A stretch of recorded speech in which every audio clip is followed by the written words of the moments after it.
jireenya darbuuf jedhanii lubbuu ofii balleessuu yookaan dafanii abdii kutachuun gaarummaa hin qabu.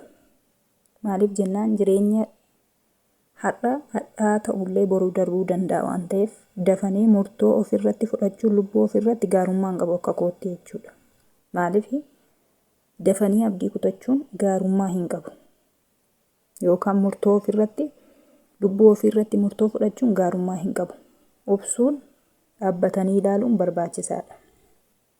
Dhugaa dubbachuuf dhaloonni si'anaa kun jechuudha dafee abdii kutata. Bakka rakkinni xiqqoo yoo itti dhufe rakkina darbamuu danda'us rakkina darbamuu hin dandeenyes yoo ta'e dafee abdii kutata jechuudha. Bakka dafee murtoo hin taane lubbuu isaa irratti fudhata. Eeggii booniin lubbuu ishii balleessite jechuudha. Dhugaa dubbachuu baay'ee nama gaddisiisa.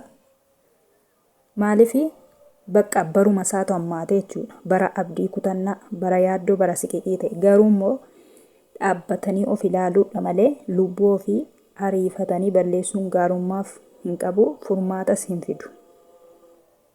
Namoonni baay'een waanuma of balleessanii boqotan yookaan du'anii waan lubbuu isaanii kana balleessanii boqotan itti fakkaata. Achisoo lubbuu kee yeroo guyyaa malee balleessite boqonnaa waan argattu miti. Dhugaa dubbachuu baay'ee nama gaddisiisa. Egaa mucayyoon suuraa irratti argitan kuni maqaan ishee Hinseenee Tafarii jedhamti. Jiraattu magaalaa Naqamteeti.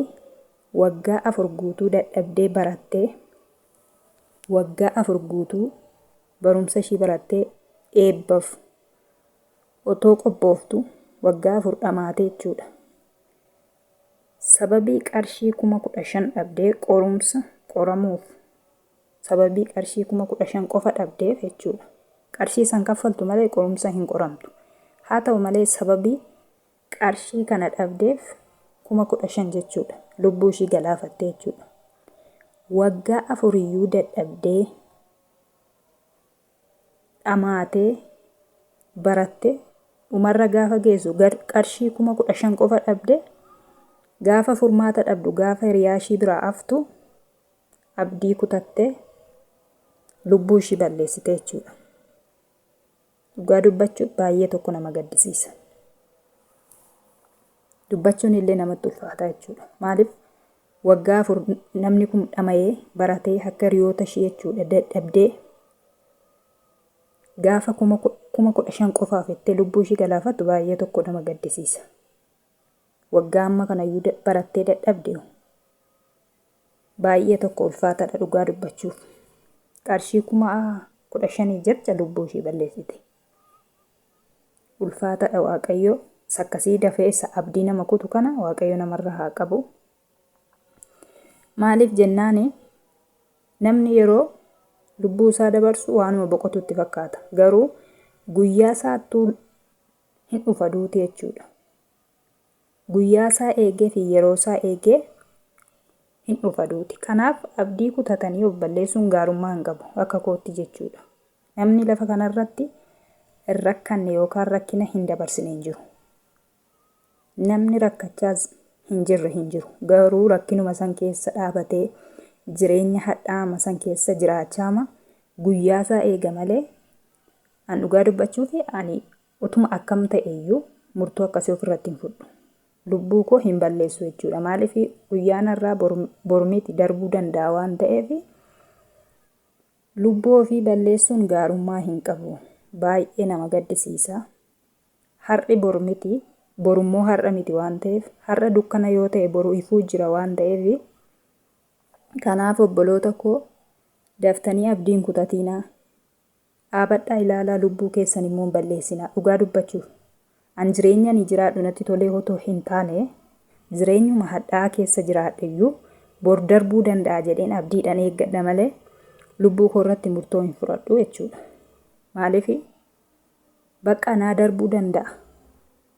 Kanaafuu duuti immoo yeroo isaa eegee guyyaa isaa eegee dhufa malee furmaata yoo itti duute furmaata argamu tokko hin jiru. Asi lafa kanarratti gubatee lafa kanarratti jireenya gubii jiraadhee lubbuu koo gaafan balleesse waaqarrattis gubiidha jechuudha.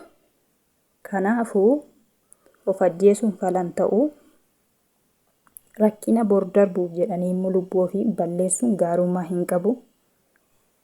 Uumaa ofiillee kadhatanii Waaqayyo seenaa jijjiiruu danda'a waan ta'eef obsuun barbaachisaadha akka kootti. Of ajjeesuun furmaata hin argamu. Abdii kutachuunis bakka jira mitiire abdii kutachuu yoo jiraate iyyuu dhaabbatanii ilaaluun barbaachisaadha malee lubbuu ofii kana akka tasaatti balleessuun gaarummaa hin qabu akka kootti jechuudha.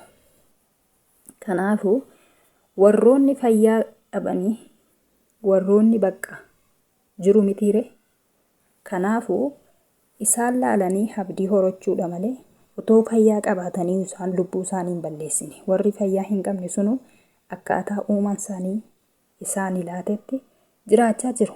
Abdii kutatanii bakka lubbuu isaanii hin balleessanii jechuudha. Maaliif bakka jiranitti uumaa isaanii galateeffatanii jiraachuu jechuudha. Kanammoo fayyaa namaa kenne Waaqayyo waan hundumaa nama toshee bakka hojjetatanii illee jiraachuudha malee lubbuu ofii balleessuun gaarummaa hin qabu. Baay'ee nama gaddisiisa. Kanaafuu warroonni abdii kutattanii warroonni jireenyi isin jibbisiise daftanii lubbuu keessan ofirratti murtoon fudhatina. Lubbuu keessan hin balleessinaa. Obsaa isiniin jechuun barbaada. Baay'ee nama gaddisiisa. Barattuun kun waggaa amma kanaa dadhabdee gaafa 15,000 qofa lubbuu ishee dabarsitu baay'ee tokko ulfaatadha. Baay'ees nama gaddisiisa. Waaqayyo lubbuu ishee haa maaru. Maatii firoottan ishee immoo maatiif firoottan ishee hundumaaf immoo jajjabina hawwaa. Nagaan naaf tura. Viidiyoo biraatiin amma walitti deebinutti nagaan naaf tura. Tobii kun immoo subscribe, like, share naaf godhaa na jajjabeessan isiniin jedha.